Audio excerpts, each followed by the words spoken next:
The dress uniform was the worst part. Commander Sarah Voss had worn body armor into 4 war zones, had slept in her boots on the cold floor of a medical ship while her crew died 2 rooms over, had once worn the same clothes for 11 days during the siege of Callisto Station. None of that had been comfortable, but none of it had made her feel as trapped as the dark blue ceremonial jacket they'd put her in for the signing. It had gold buttons. She hated the buttons. She stood in the receiving line aboard the Concorde flagship, Eternal Resolve. And she kept her face completely still, and she hated every single button. Around her, the ceremony was enormous. There was no other word for it. The Concorde had built the receiving hall to impress, and it impressed. 300 feet of polished obsidian floor, ceilings that curved upward into false sky, holographic banners carrying the sigil of all 14 Concorde species, rotating slowly in the recycled air. The light was warm and deliberate. Someone had thought very hard about this room. Someone had wanted humans to walk in and feel small. Sarah thought they'd succeeded, which annoyed her. The human delegation stood on one side of the long treaty table. 20 people in uniforms that cost more than some colony ships. Ambassadors, generals, 1 senator who kept adjusting his collar. Behind them, 100 more. Aides, security staff, journalists from Earth's major networks. People who'd spent their careers dreaming of this moment. First contact plus 40 years. First treaty. The day humanity stopped being a footnote in galactic history and became something with a seat at the table. On the other side, Admiral Gren of the Concorde High Command, and behind him, his people. Gren was Vithali, tall, pale-skinned, with 4 eyes arranged in a wide, flat band across his face. His species had been running the Concorde's military for 200 years. He wore white. He wore it the way certain people wear white, like it was a statement, like dirt would not dare touch him. He smiled at Sarah when she entered the hall. She did not smile back. That was the first thing she noticed, not the smile itself. Gren had been smiling throughout every diplomatic meeting for the past 8 months. He smiled the way a man smiles when he knows the end of a story you're still reading. She'd cataloged it, filed it, moved on, but this smile was different. This one was looser, easier, the smile of a man who was almost done waiting. She looked away from him and studied the room. The honor guard was wrong. Concorde protocol for treaty ceremonies called for an honor guard positioned at the main entrance. Ceremonial, symbolic, a statement of welcome. Sarah had read every piece of diplomatic documentation she could find on Concorde formal procedures. She'd read them the way a person reads a map of a building they might need to run through. The honor guard belonged at the entrance. These guards were at the exits. She counted 8 exit points. She counted 40 guards. She counted the angle of their weapons, carried loose, one-handed, the way you carry something you might need to raise quickly. Her face stayed still. She thought, how long have those guards been here? She moved to her position at the treaty table, and she looked at the room again, slowly, the way she'd learned to look at rooms, not for what was there but for the shape of what was missing. Eternal Resolve was a flagship, the biggest ship in the Concorde fleet. Flagships had crews in the thousands. This ceremony had invited, officially, 140 human personnel and approximately the same number of Concorde observers.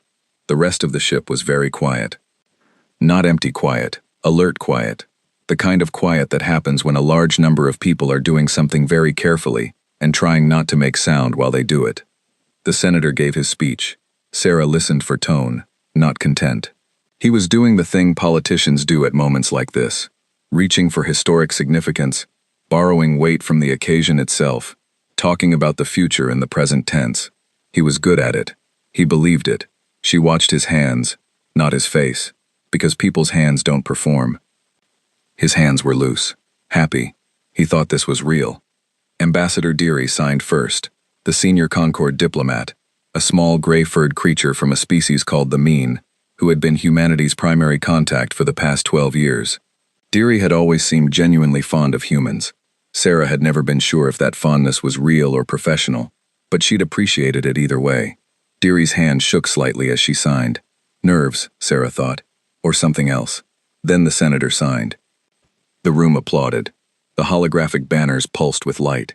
Someone had arranged for a fanfare. Actual instruments, played by Concorde musicians, a sound like brass and something lower, resonant, felt more than heard. Gren smiled his loose, easy smile. He walked to the treaty table. He picked up the ceremonial pen. He looked directly at Sarah while he signed. She looked back. She thought, "There it is." He didn't look at the document.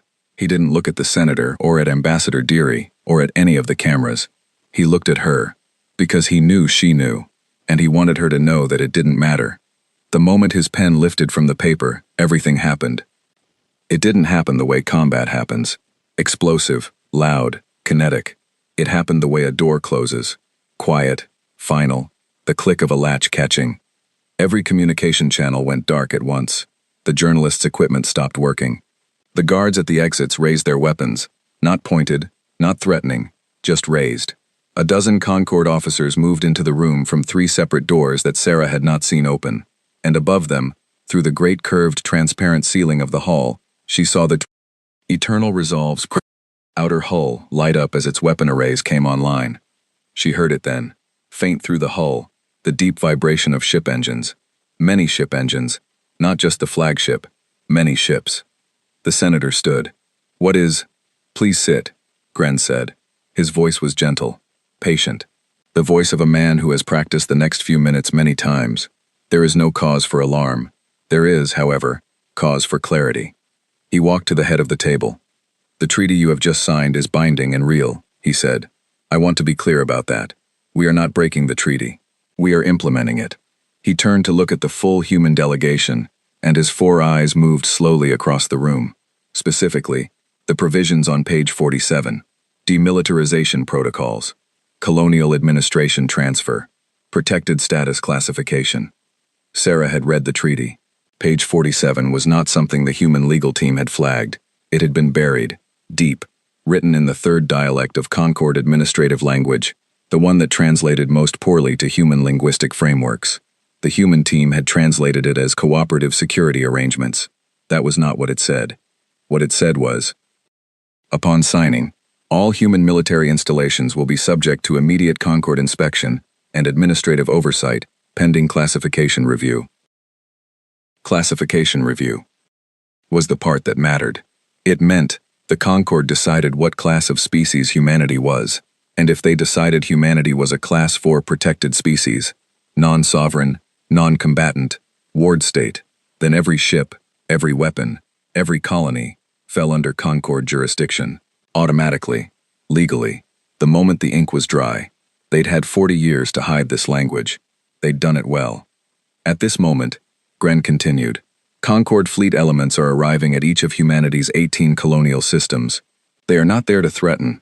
They are there to assist with the transition. I want you to understand that we mean your people no harm. Protected status is a genuine protection. You will be safe. The senator's face had gone the color of old paper. You can't. This is a violation of what? Gren asked. Not unkindly. You signed the treaty. We have signed the treaty. The treaty is now law. Sarah counted her breaths. 1, 2, 3. She looked at the ceiling, the weapon arrays glowing blue-white outside. She looked at the guards. She looked at the doors. She looked at Gren, who was looking back at her with that specific quality of attention that meant, I know you're the dangerous one. Your fleet, Gren said to her directly, has been asked to stand down. We have communicated this request to your captains. I am told most have already complied. Most, she thought, not all. Commander Voss, Gren said, you will remain aboard this ship for the duration of the transition. He paused, considering the word guest, a gesture of good faith between our people. Hostage, she thought. Of course, she said. Her voice was flat and even. She watched something flicker in Gren's expression. Not surprise, but acknowledgement. He'd expected protest. He'd prepared for it. The evenness threw him slightly, the way a person stepping down a staircase in the dark is thrown by a step that isn't there. She gave him nothing. The senator was still talking. His voice had gotten loud and sharp, the way voices get when a person is saying important words into a room that has already stopped listening. Aides were on their feet. The journalists were attempting to reach their dead equipment, with the specific desperation of people who know the most important story of their careers is happening, and they have no way to record it. Ambassador Deary sat completely still, her small hands folded on the table, looking at no one. Sarah looked at Deary. Deary, very slightly, looked back. Something in the small alien's eyes that Sarah catalogued and did not understand yet. Not guilt, Not satisfaction. Something older than either. Two Concord officers reached Sarah's position. They were polite. They did not touch her. They gestured toward the far door. She went. The walk through the Eternal Resolve's corridors was long, and the ship was very large, and she used the time. She counted turns. She counted doors.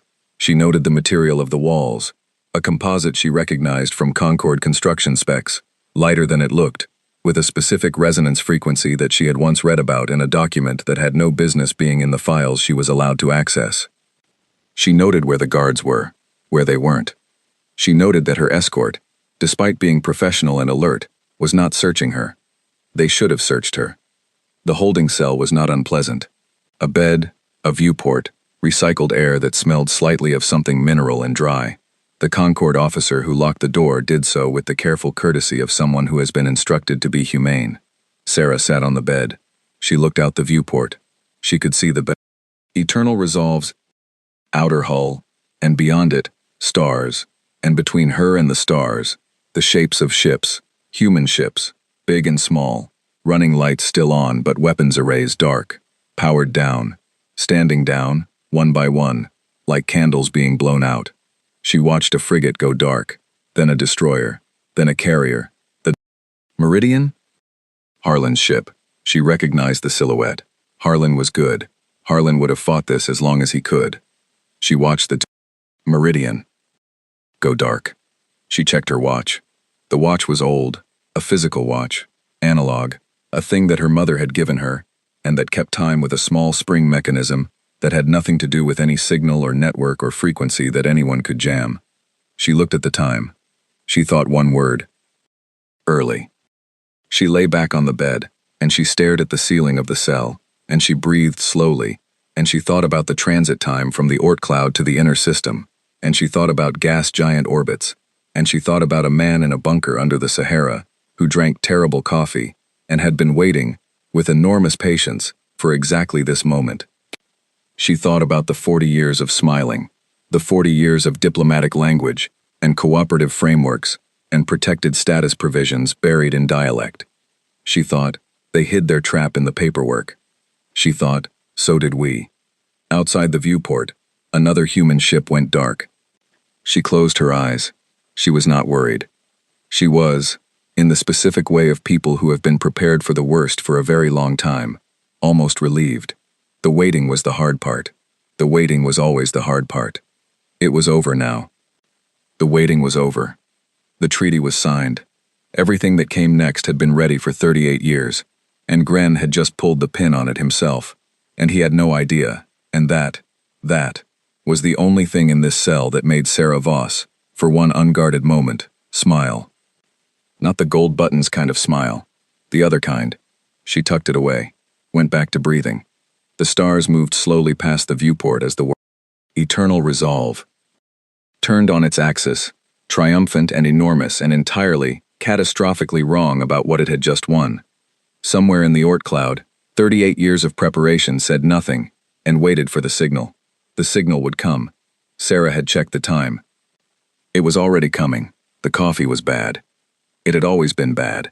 38 years of bad coffee in the same mug, with the same hairline crack running from handle to rim, and director Emmanuel Okafor had stopped noticing the crack about 35 years ago, and the bad coffee about 32 years ago. The bunker was 300 meters below the Sahara, and the recycled air tasted like stone and old ambition, and the coffee tasted like something that had been introduced to coffee beans briefly and without warmth. He drank it. He sat. He waited. The screen in front of him showed a simple thing. A clock. Not his watch. A system clock, synced to 6 separate independent sources, because redundancy was the only religion he actually practiced. The clock counted down in hours and minutes and seconds, and he watched it the way a farmer watches weather, not with urgency, but with the calm attention of someone who has already done everything they can do, and is now simply waiting for the world to confirm it. The screen to his left showed news feeds from the ceremony aboard the Eternal Resolve. He watched the signing. He watched Gren smile. He watched the feeds go dead. He drank his coffee.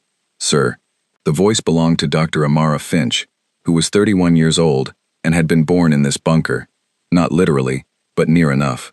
Her mother had worked here, and she'd grown up on stories about it, and when she was old enough she'd come to work here herself, with the specific certainty of someone following a path they'd always known was theirs. She was the best systems engineer he'd ever seen, and she was deeply impatient, and she was standing at the edge of his peripheral vision, doing the things she did when she had information, and was waiting for permission to deliver it. The Colonial communication blackout is confirmed. All 18 systems. On schedule? 4 minutes early. Gren was eager, Okafor said. Or nervous. Same thing. He set down his mug. He stood.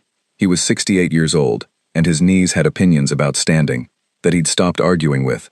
Around the same time he'd stopped arguing with the coffee. He walked to the main operations board, a long curved surface with screens covering every inch, each one showing a different piece of a plan that had no name because it had always felt like bad luck to name it. The board showed him the 18 Colonial systems. Each one was now surrounded by Concord fleet elements. He could see the signatures, tracked through sensor relays that the Concord didn't know existed because they were woven into the deep space debris fields that no species with a tidy, logical civilization would ever think to look inside. Humanity had spent 22 years hiding sensor arrays inside rocks. Nobody rational does that. The Concord was very rational. He studied the Concord fleet positions. He compared them to projections he'd made 14 years ago. They were close. Not perfect. Gren had put slightly more firepower at Kepler Station than the models predicted, and slightly less at the Mars relay, which was interesting, and probably said something about what Gren thought was valuable, but close. Evacuation confirmation, he said. Finch pulled it up. All 18 Colonial populations. Final transport cleared the last system. She checked. 6 hours ago. We're at full confirmation. Okafor nodded. The evacuations had taken 6 months. 6 months of very careful, very quiet moving of 2.3 million people from 18 Colonial systems, most of them to stations and settlements deeper in human territory, some of them to temporary habitats that nobody was supposed to know existed. He'd done it using commercial shipping routes, maintenance convoys, medical transfers, tourism charters, anything that looked normal, because anything that looked normal went unexamined by a species that had already decided it knew what humanity was. The Concord thought they had hostages. They had empty buildings. Fleet status, he said. All 8 battle groups confirm ready positions. Any detection events? None. Okafor breathed. The cloaking technology was the thing he was most proud of, not because it was elegant. It wasn't. It was messy and power-hungry, and it had taken 9 years and 4 failed prototypes before they'd gotten it stable, but because of where it came from. The Concord had invented cloaking drives 200 years ago and abandoned them as impractical. The power requirements were too high. The field stability was unreliable. No sensible civilization would deploy them operationally. Humanity had looked at the abandoned research and thought, what if we just accepted the instability? What if the ships used the field fluctuation as part of their movement pattern instead of fighting it? What if you designed the crew schedule around the power spikes instead of trying to eliminate them? It was an ugly solution. It required the crew to work in 4-hour blocks because of the field interference with longer sleep cycles. It required 3 times the maintenance of a standard drive. It made every ship smell faintly of ozone all the time, and gave people headaches behind their left eye specifically, which Dr. Yuen and Medical had noted in 600 separate patient files before anyone connected it to the drive. But it worked. 8 battle groups, 212 ships, sitting in the gravity shadows of gas giants and behind moons and tucked into the debris fields of asteroid belts, perfectly invisible, all through the ceremony, all through the treaty signing, all through the moment Gren smiled and showed his teeth. He'd been smiling at ghosts. Okafor looked at his countdown clock. 31 minutes. Show me Sarah's signal. Finch brought it up. A small constant pulse, coming from the book. Eternal resolve. Sarah's watch. The analog mechanism put out a tiny, entirely incidental electromagnetic pulse with every tick, the way all analog watches did. No intelligence agency in the galaxy would look for it, because no intelligence agency would believe that anyone was using a watch tick as a carrier signal. But the pulse was there, and it was regular, and the regularity was the signal, and the regularity said, I am alive, and I am in position, and I am waiting. Good, Okafor said. He went back to his coffee. There was another thing, and it was the thing he didn't like to think about during the easy parts of the plan, the parts where he was sitting in a bunker waiting. He thought about it now, because now was when it mattered, and he was the kind of man who looked directly at the things he didn't like. 38 years ago, he'd been 28 years old and he'd been standing in a room in Geneva with 14 other people, all of them the best minds in human government, and they'd watched the first Concorde diplomatic transmission, and they'd listened to the translation, and they'd understood, within an hour of that transmission, what the Concorde was. Not evil, not malicious, something more practical than either. The Concorde was a civilization that had decided, with calm mathematical certainty, that the galaxy had a carrying capacity, and that the species which were already managing it were doing fine, and that new arrivals were, at best, supervised additions. They didn't hate humanity, they didn't fear humanity, they had assessed humanity, 40 years ago, before humanity had faster-than-light travel, before humanity had left its own solar system, and found humanity to be roughly equivalent in threat potential to an interesting geological feature. Notable, worth observing, not significant. They'd had 40 years to update that assessment. They hadn't. That was the thing Okafor thought about, not the fleet, not the weapons, not the cloaking drives or the empty colonies, or the buried treaty language. He thought about the fact that 14 of humanity's best minds, in a room in Geneva, watching that first transmission, had understood within an hour that humanity needed to prepare, and the Concorde, with 800 years of civilization, with 14 species, with the combined intelligence of more minds than humanity had ever had looked at humanity for 40 years and not updated their model. He didn't think they were stupid, he thought they were stable. A stable civilization finds the model that works and runs it. A stable civilization stops asking new questions because the old questions have good answers. A stable civilization looks at a new thing and sorts it into a known category and proceeds. They had sorted humanity into manageable and proceeded. This was their flaw. This specific thing. And it was not a flaw he took pleasure in, because the same flaw existed in humans. He'd fought it for 38 years inside his own organization. People who looked at the Concorde and said, "We can negotiate, we can trust the process, we don't need to prepare for the worst." The impulse toward stability, the impulse to not update the model. He'd won those arguments. He'd taken no pleasure in that either. The countdown hit 12 minutes. Finch was at his elbow. The decoy fleet is beginning to show power down signatures. Which ships? The ones Gren can see. Good. The decoy fleet was the other ugly solution. 200 human ships, older vessels, civilian conversions, some military hulls that were past their operational date, all running minimum crews, all positioned where a sensible enemy would expect the human fleet to be. They'd been powering down in careful sequence since the treaty signing began, visible to Concorde sensors, performing exactly the compliance that Gren had demanded. From Gren's perspective, the human fleet was standing down, the colonies were occupied, the hostages were in place, the trap was closed. He picked up the transmission module. He keyed the frequency, Concorde diplomatic channel, the one that went directly to the flagship's command bridge. He sat for a moment, looking at the dead coffee in his mug. Then he sent one transmission, 4 words. "We know. Good luck." He set down the module. Finch stared at him. 4 words, she said. "He'll spend 6 minutes trying to decide if it means what it means," Okafor said. 6 minutes where he's looking at my transmission instead of his sensors. Finch thought about this. "That's horrible," she said. "Yes," he agreed. The countdown hit 7 minutes. On the operations board, the 18 colonial systems sat quiet and occupied and empty.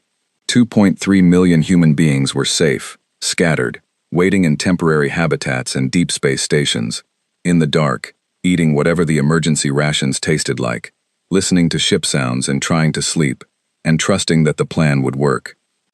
He owed them the plan working. He drank the last of his coffee. The countdown hit 3 minutes. "All fleet elements confirm combat ready," Finch said. "Weapon systems? Online and locked. Resonance arrays? Calibrated.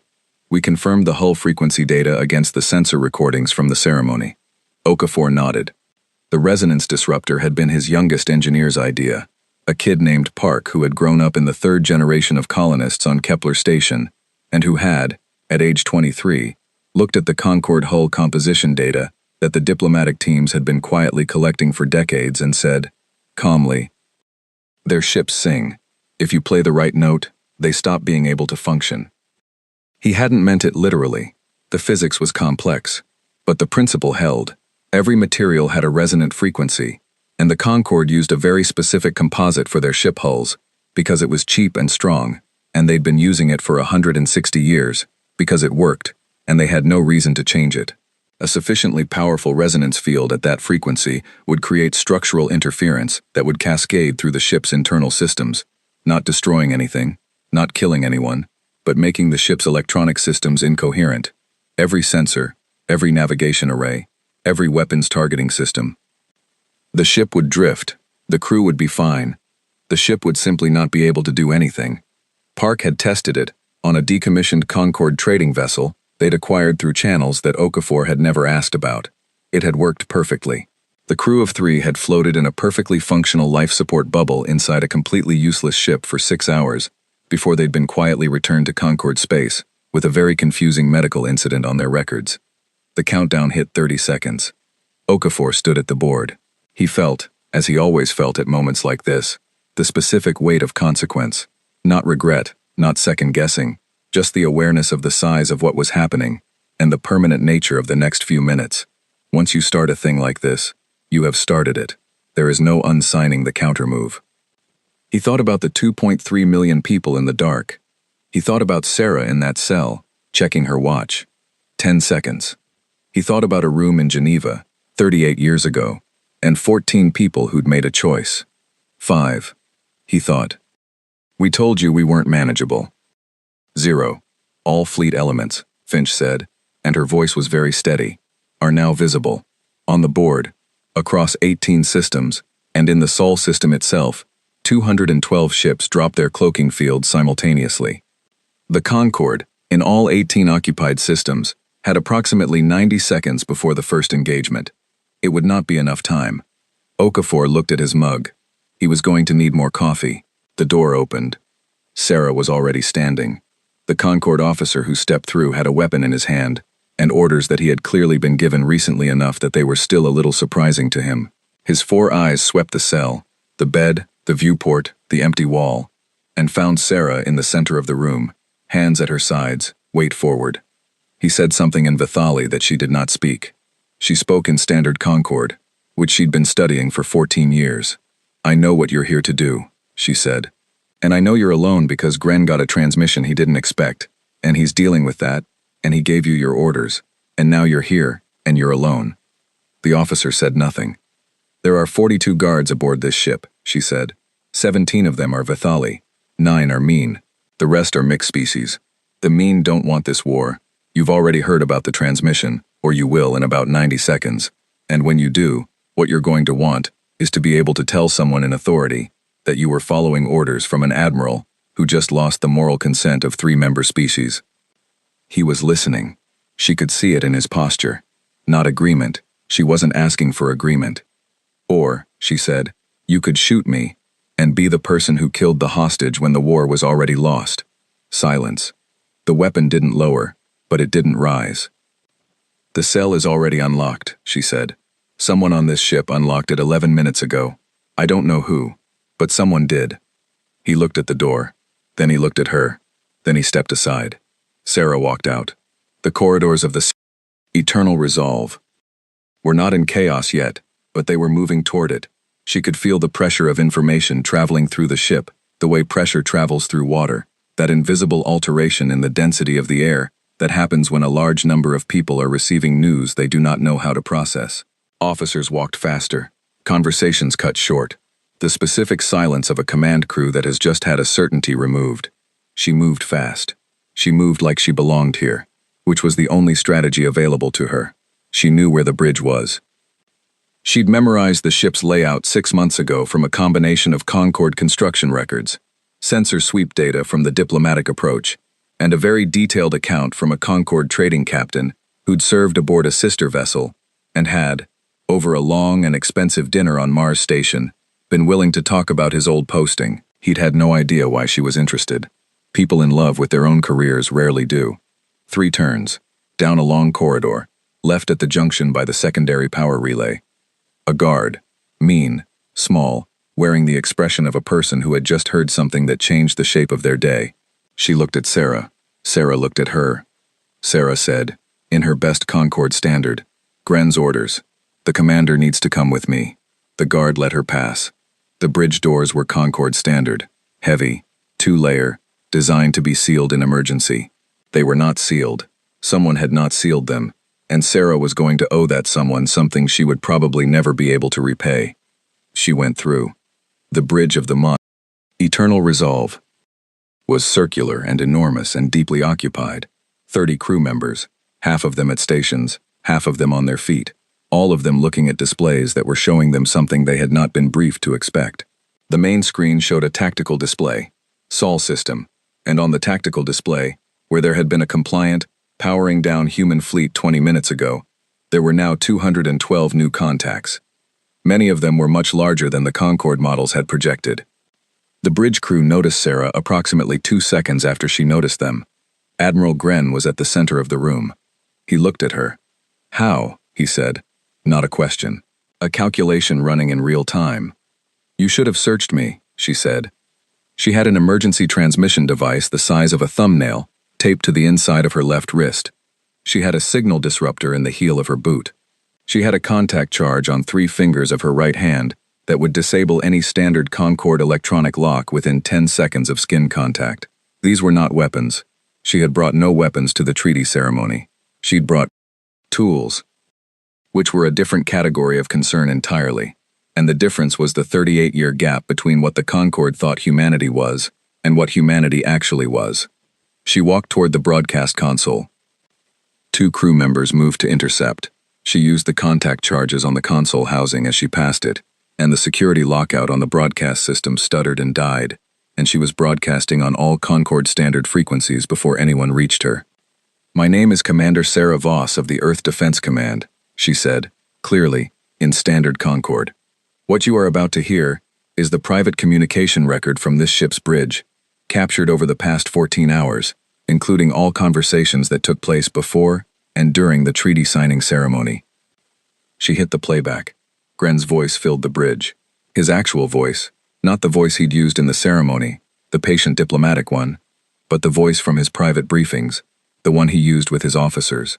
She'd had a passive acoustic recorder in the lining of her uniform jacket, a device that technically did not exist in any form the Concord had ever banned, because they'd never thought anyone would build it, because it was an incredibly stupid thing to build, requiring no active components and no power source beyond vibration, recording nothing but raw air movement that could be reconstructed into intelligible sound by a system on the other end, which was what Finch was running right now in the bunker under the Sahara, cleaning the signal and pushing it out to every receiver in range. The device was, objectively, a passive acoustic recorder, made of repurposed materials that could be found in any supply closet. It was also completely undetectable by any scan the Concord used. Nobody builds a passive acoustic recorder. It was a technology from before electronic recording existed. There was no reason to have one in the modern era, unless you were going to walk into a room that would scan you for every modern device.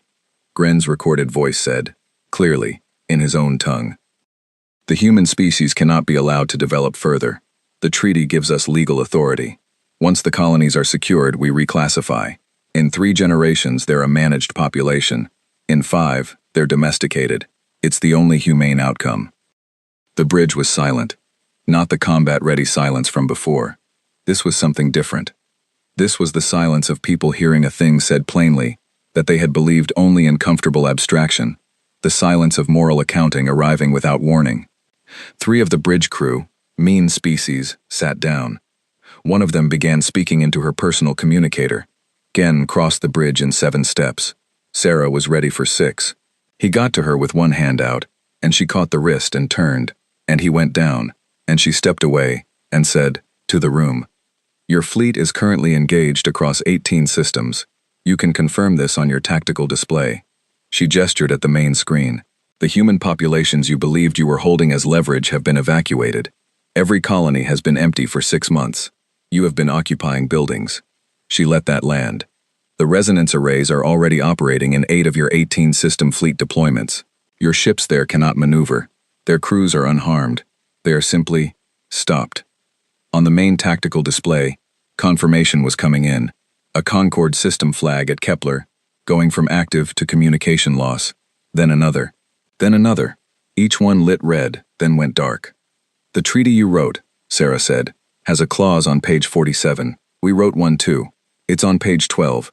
Your diplomatic team translated it as mutual review rights. It says, in the event of military aggression by either party following the treaty signing, all terms become null, and human forces are released from all demilitarization obligations." She looked at Gren, who was on the floor, looking up at her with his 4 eyes, and an expression she had no Concord vocabulary for. "We signed your treaty," she said. "You just signed ours." Outside the viewport, the battle for Sol was beginning. The Concord forces that had entered the Sol system expecting to find a compliant, disarmed, diminished humanity found the opposite in the specific and disorienting way of something that cannot be processed quickly enough to respond to. The human ships came from every direction, not from a battle line, not from a formation, but from individual positions that made no tactical sense, until suddenly they did, because the human ships were not fighting the way the Concord models predicted, because the human ships were not following any doctrine that the Concord had on file. The Concord had 800 years of battle records. They had modeled and wargamed, and predicted the military behavior of every species they had ever encountered. They had exceptional models. The models assumed the enemy would try to win. Human tacticians had spent 20 years reading Concord doctrine, and had reached a specific conclusion. Don't try to win. Make the enemy incapable of processing what's happening. Hit from the unexpected angle, at the unexpected time, with the unexpected weapon, and when the enemy adjusts, don't fight the adjustment. Be somewhere else entirely. Don't have a pattern. Patterns are for opponents who have time to find them. The Concord fleet in Sol was very large and very well trained, and entirely unable to get a targeting solution that stayed valid for more than 4 seconds. Gren stood up. His composure was remarkable. She gave him that. Whatever he was feeling was behind something very solid and very old in his face, and what he showed her was command posture, not fear. "Your weapons," he began. "Will not destroy your ships," she said. "We're not here to kill your crews. We're here to make it impossible for you to do this again." He looked at the tactical display. "You planned all of this," he said, 40 years. 38. The first 2 we were still deciding. Something moved in his expression. The closest word she had for it was respect. But not the warm kind. The kind that comes from recognizing a quality in an opponent that you didn't know was there. "What do you want?" he said. "Right now, I want you to call off the 4 systems that haven't gone dark yet. Save your crews the experience." He looked at her for a long moment. He looked at his tactical display. He picked up the command channel. He issued the stand-down order.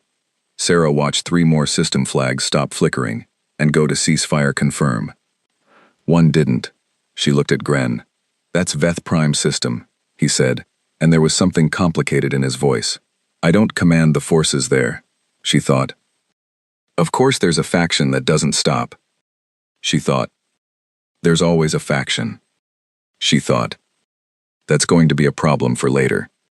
She looked back at the tactical display, at the shape of what was happening across 18 systems and 1 home system, at 200 years of Concord certainty, meeting 38 years of human preparation, and she thought that the thing nobody would write about afterward, the thing that never made it into official records, was that none of this had been inevitable. Any one of 100 moments in the past 40 years could have gone differently. Gren could have taken humans seriously in the beginning. The Concord could have offered real terms instead of a trap. Humanity could have trusted the process and disarmed and accepted protected status, and lived small and managed and safe. But those were all versions of a history that hadn't happened. She turned to the bridge crew. "I need communications access, and a chair," she said. "We have a lot of systems to coordinate." Nobody argued. She sat down at a Concord console and began doing the work. Outside the great viewport, the Sol system was full of ships, and the ships were full of people, and the people were doing what people do: fighting, stopping, surrendering, holding, breaking, deciding. And at the center of all of it, Sarah Voss pulled up a communications channel and thought about what to say, and said it, and kept going. She had built a key. Now she was using it. 3 species left within 6 hours. Not retreated. Left. Formally. With transmissions to their own populations, and a jointly addressed message to the Concord High Command, that used the diplomatic language of withdrawal, which was the most damning language available in Concord formal communication, because it meant, "We are no longer responsible for what happens next." The Mean withdrew first. Ambassador Deary issued the statement personally, in a broadcast that reached 40 systems before anyone thought to restrict it. The Mean had been uncomfortable for years, the statement said. The Mean had raised concerns through proper channels. The Mean had been assured those concerns were administrative rather than moral in nature. The statement was 7 paragraphs. Every paragraph was a polite and devastating indictment.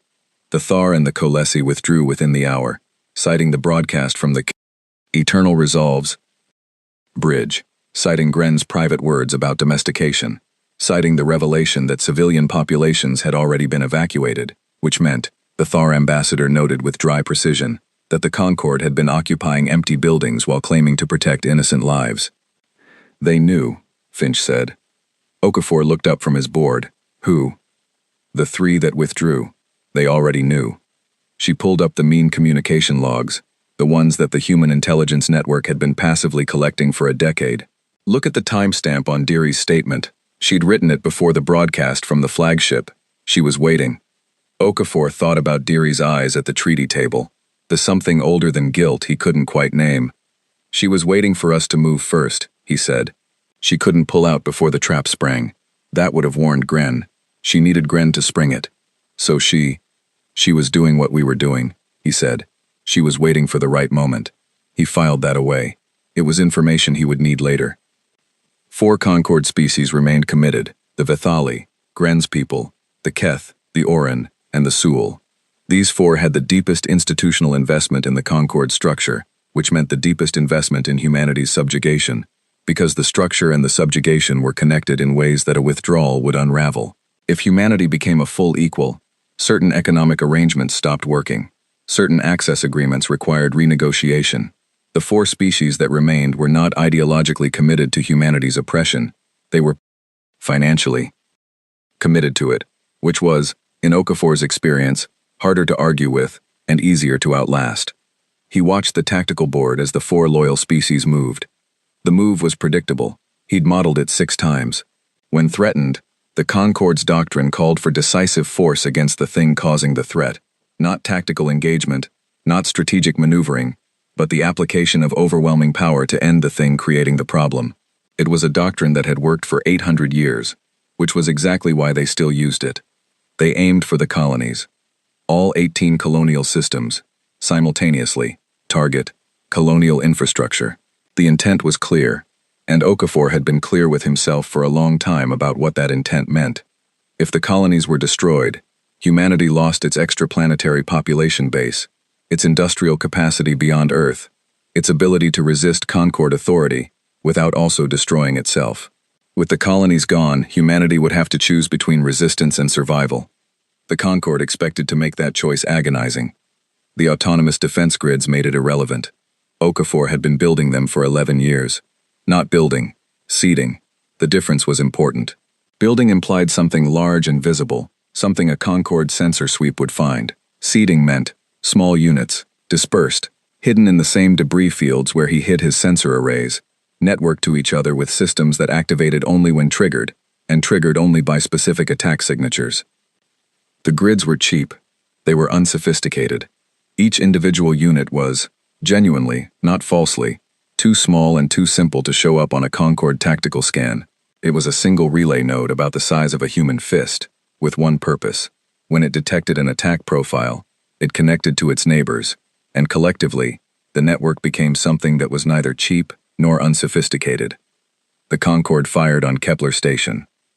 What met their weapons was approximately 40,000 relay nodes coming online in sequence, creating a defense network that blanketed the entire approach corridor, that had no central command node to destroy, that could not be jammed because its communication method was physical.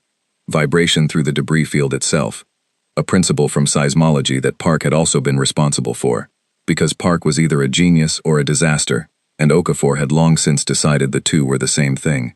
The attack on Kepler failed.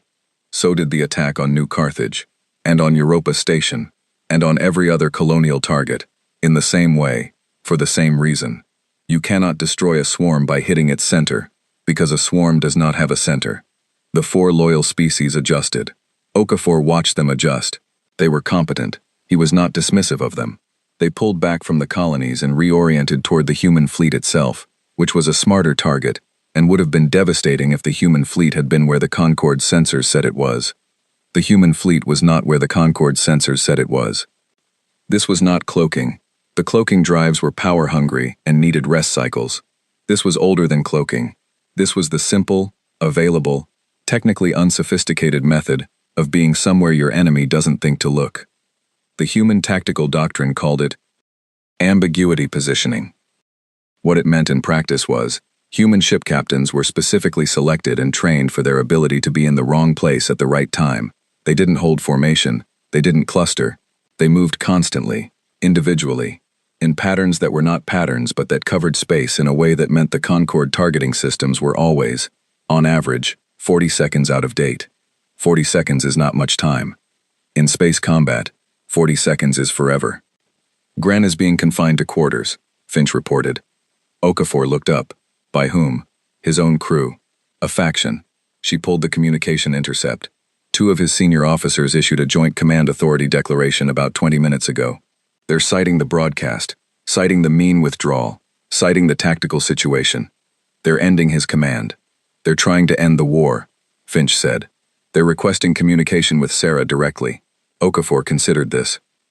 The faction in Gren's crew that wanted to stop was not driven by conscience, or not primarily.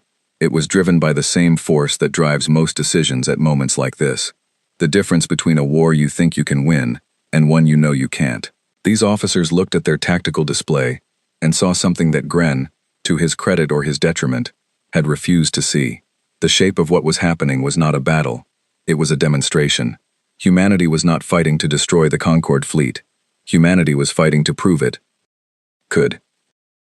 That was worse, from a Concord perspective. Much worse. Because fleets can be rebuilt. The knowledge that you've been fundamentally miscalculated about what an opponent is, that doesn't rebuild. That sits in the record. Let Sarah handle the communication, he said. She's on the flagship. He turned back to the board. The remaining concern was Veth Prime. Veth Prime, the Vethali home system, had a fleet element that had not received or had not accepted Gren's stand-down order. Veth Prime's forces were under a different command authority, a sub-admiral named Devar who was, according to the intelligence profiles, exactly what the name suggested, a devoted, incurious, loyal officer who had received his orders before the war started and had not received any credible updates since. Devar was currently moving toward Seoul. His force was not large enough to win the battle there. He had to know that, but large enough to make it more costly, and Devar was, Okafor suspected, the kind of person who believed that cost imposition was its own form of loyalty. Seoul defense status, he said. Fleet elements at full tactical readiness. The Moon platform is active and targeted. The Moon platform. He'd had several names for it over the years. The platform, mostly, or the project, or occasionally, at 3 in the morning over bad coffee when he was feeling dramatic. Our answer. The Moon, eternal resolve, had been built to impress, to make humans feel small when they walked into its hall with its 300 feet of polished floor and its false sky ceiling. The moon, Earth's moon, the one human beings had been looking at for 1,000,000 years, had been chosen specifically because no one would think it had changed. The surface hadn't. The surface was the same dust and rock and silence it had always been. The interior was something else. 22 years of work, the deepest, most protected secret of the entire program. A weapons platform that used the moon's own mass as armor, that drew power from a reactor buried 4 kilometers below the surface, that could target anything within the Sol system, and most things within the inner systems of the nearest stellar neighbors, that had been built by human beings who had decided, at a meeting in Geneva 38 years ago, that if the galaxy was going to treat humanity as a manageable species, then humanity was going to make that a very expensive mistake. Davar's forces entered Seoul. Okafor opened a direct channel to the platform. He said one thing, targeting only, no fire yet. The platform's targeting arrays came online. Davar's fleet, already confused by the disorganized seeming human ships everywhere, suddenly found every single one of their tactical systems returning the same reading, full lock, from everywhere, from nowhere visible, from something that didn't register as a ship on any of their scans, from the moon. The fleet stopped moving. Davar held for 11 minutes. Okafor timed it. 11 minutes of a very senior military officer looking at targeting locks from an impossible source and running calculations about what the impossible source implied. Then Davar requested communication. Okafor opened the channel. "Sub-Admiral." "What is that?" "Not a question." "Not quite." "That's the moon," Okafor said. A long silence. "You've been building inside. For 22 years. Another silence. Longer. Okafor let it sit. "My orders are to engage," Davar said. "I know. I'm offering you an alternative." "And if I decline the alternative?" Okafor looked at his board. At the targeting locks. At the 2.3 million people in temporary habitats who were waiting to go home. At 38 years of bad coffee and careful preparation, and the specific weight of consequence that he'd felt at the countdown, and felt now heavier, because this was the moment where it was real and not theoretical. "Then you decline it," he said, "and we find out what happens next." Davar's fleet held its position. Then, slowly, it began to power down. Not all at once. First one ship, then another, a cascade of decisions made by individual captains who looked at their targeting data and made the same calculation Davar had made, the calculation that Okafor had believed most intelligent beings would eventually make when presented with sufficient information. The calculation. "We cannot win this, and the thing they built instead of coming for us. If they wanted to destroy us, they would have done it before we knew they existed." An hour later, the last Concorde warship in Seoul was dark. Okafor sat down. He felt, for the first time in 38 years, the specific absence of the weight he'd been carrying. Not relief. Relief was too small for it. Something larger. Something that sat in the chest and made breathing feel different. Like air had a different quality, when you weren't using it to hold yourself together. Finch put a mug of coffee on the console beside him. He looked at it. It smelled exactly the same as always. Bad. Familiar. Like stone and old ambition and 3 a.m., and the hairline crack in the mug that had been there so long he'd stopped seeing it. He drank it. Outside, in the dark, in 18 systems and one home system, the war was ending.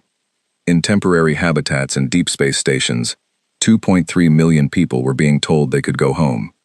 In a holding room somewhere on the eternal resolve.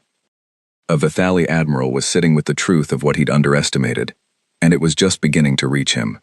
Okafor drank his coffee. He started writing the communication to begin negotiations. He used very simple words. He'd been composing it for a long time, and he'd learned that simple was harder to misunderstand, and he was very, very tired of being misunderstood. The negotiations took 11 weeks. They took 11 weeks because the thing nobody tells you about winning a war is that winning a war is the easy part. The war has clear objectives. The war has defined enemies and measurable progress.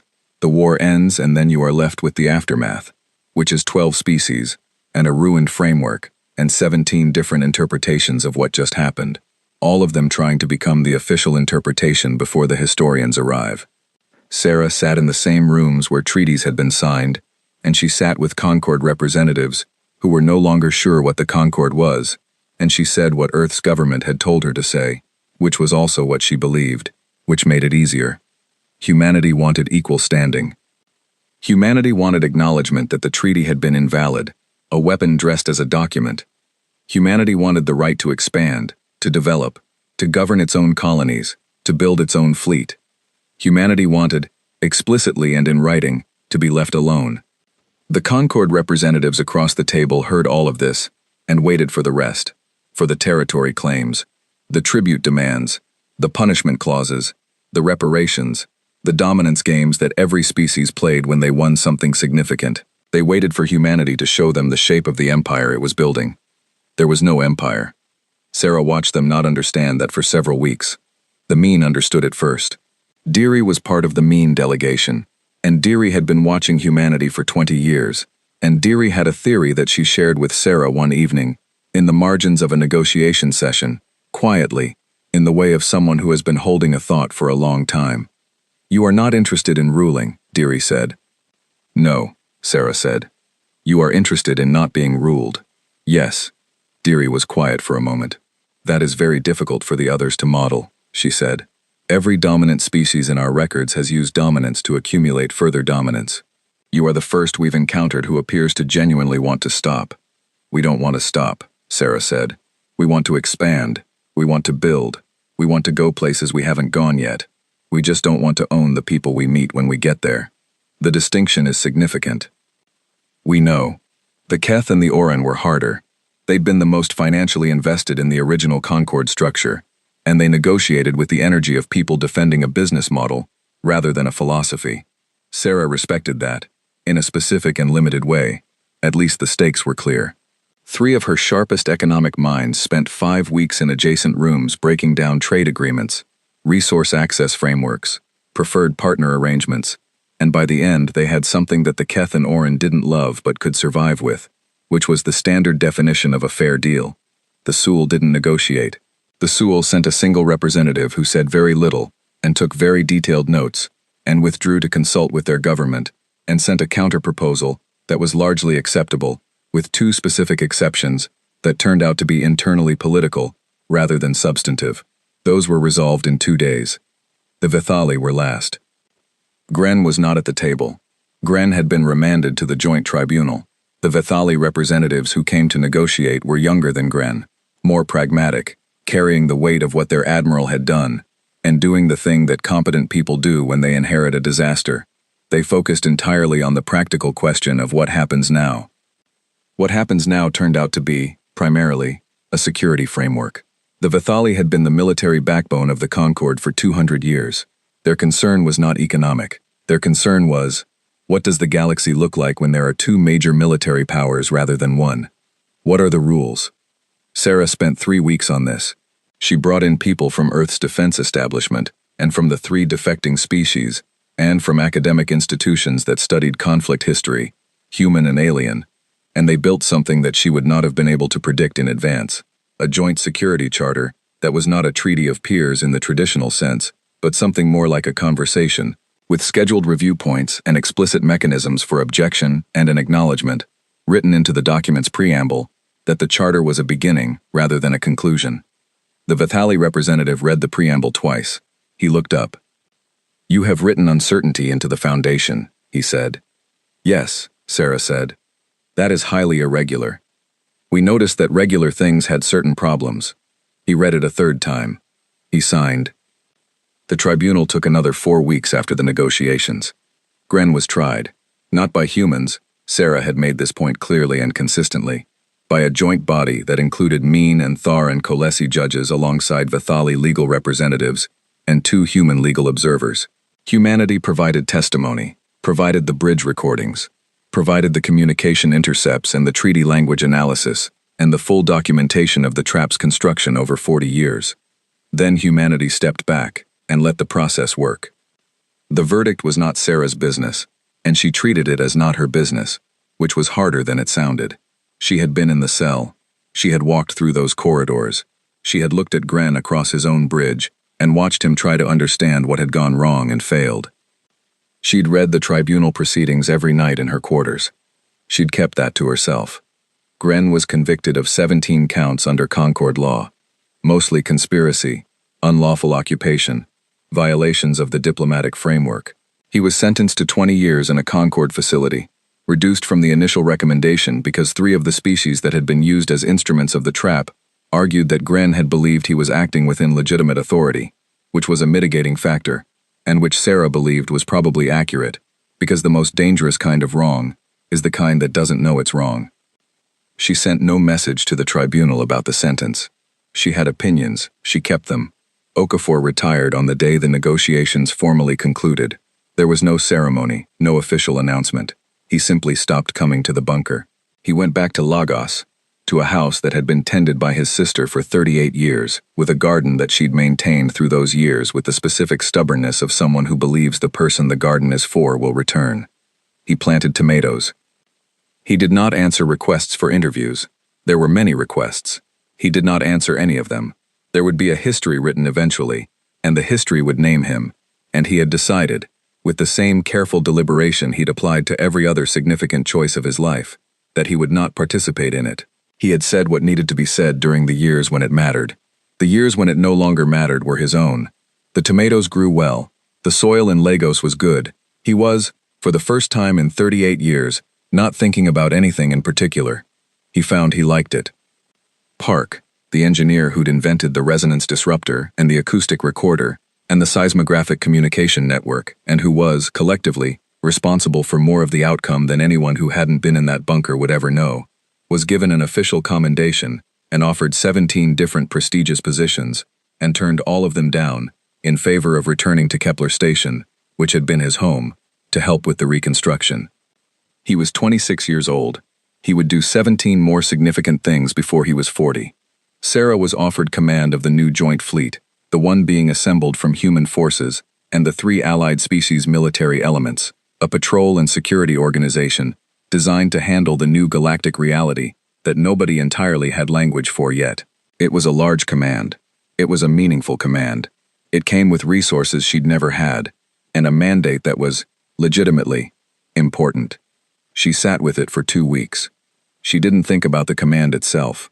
She thought about the young officer who would eventually stand at some window above some station and ask the question that young officers ask when they've inherited something large and confusing and want someone to summarize it for them.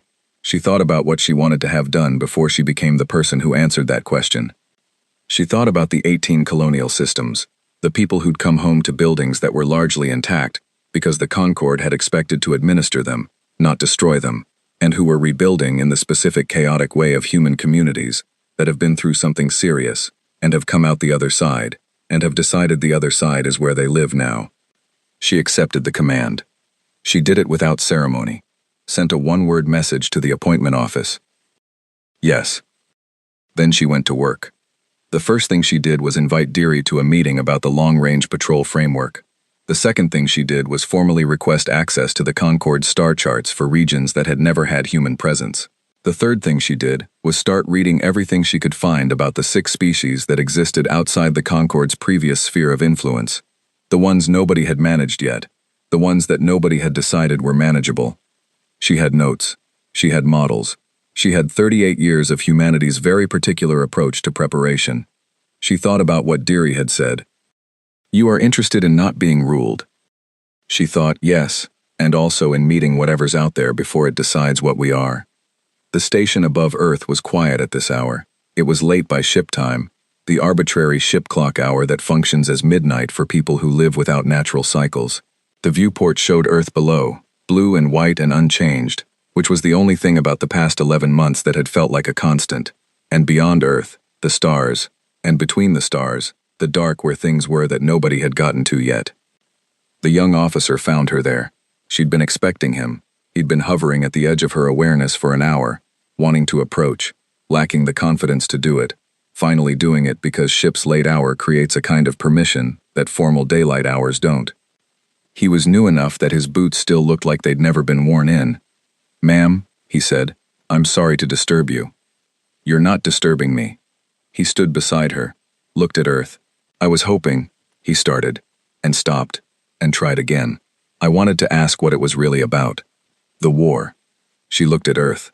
She thought about the treaty signing, the gold buttons, the smile on Gren's face that was looser than it should have been, the walk through the corridors where she counted turns and noted doors, and thought about resonance frequencies, the cell, and the unlocked door, and the 38 years of preparation that had made the door possible. She thought about a room in Geneva, and 14 people making a choice. She thought about bad coffee and tomatoes in Lagos. They thought peace was something you give to someone weaker than you, she said. We showed them what peace actually costs. The young officer waited. He was waiting for more. She let him wait. After a moment, he understood that there wasn't more, and that was itself an answer of some kind, and he nodded, once, the way a person nods when they've received something they'll need time to open, and he stepped back and left her to the viewport. She looked at the stars for a while longer.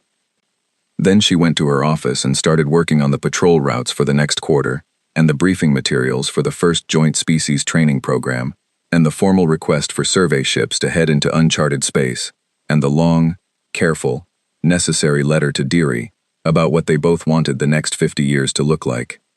She worked until ship's dawn. She worked because there was work, and the work mattered, and the window for doing it right was exactly as long as they made it. In a Concorde correctional facility, In a standard-issue room with a viewport that showed an uninspiring piece of orbital infrastructure, Admiral Gren received the day's news on his standard-issue datapad. He read about the new Joint Security Charter. He read about the patrol programs. He read about human survey ships heading into the dark beyond the old Concord boundaries. He read about the trade negotiations with the Keth, and the cultural exchange programs with the Meen, and the first joint scientific station with the Thar. He read about a species called the Vora, encountered by a human survey ship 3 weeks ago, in a region the Concord had never mapped. The Vora were described as large, territorial, and deeply uninterested in contact. He read the human survey team's response to the Vora's hostility. They'd sent them a gift, something musical, a recording of something called jazz. The Vora had not attacked. The Vora had sent back a recording of their own. Gren set down the datapad. He looked at the orbital infrastructure in his viewport. He picked the datapad back up. He kept reading, because there was always more, because humanity kept being something that his models had not predicted, and kept being it in directions he hadn't anticipated. And because the thing about being wrong about a thing is that sometimes you cannot stop looking at the evidence of your wrongness, even when it does you no good, even when there is nothing to be done with the looking, except to learn, finally, the shape of what you missed. He read for a long time. He didn't stop until they turned the lights off.